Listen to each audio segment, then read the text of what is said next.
咁今日想講一個 function 咧，就係關於點樣 offset 個 terrain。咁有時候咧，我哋需要咧做一個 offset terrain 嘅動作。好似呢個 case 咁，我哋有個 terrain 啦。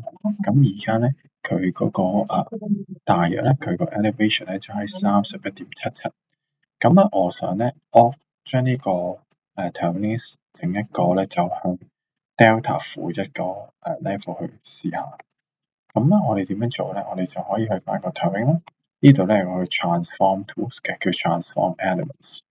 咁 transform elements 入邊咧，佢有幾個 function 啦，有得transform 啦，有 transform 個 set value 啦。如果唔 take 呢一個咧，就 xy 啦，transform 啦，有rotate 啦，或者有一個咧就係scale 嘅。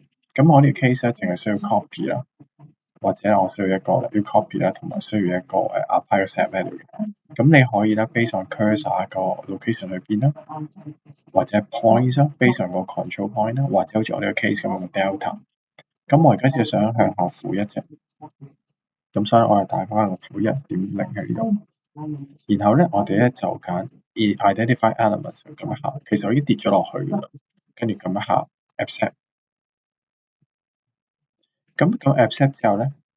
咁咧，你再去 check 下佢呢個咧，咁應該跌咗落去，已經跌咗落去咧，一個跌咗落去個 value 㗎啦，已經跌咗落去一個 value 度。咁如果咧你想再試多次，我哋再做多次 transform elements，然後咧再做一次，跟住 accept，咁你就其實可以睇到咧佢係跌咗落去。咁呢個咧就係個 transform 嘅方法。咁當然可以有正啦，有負啦。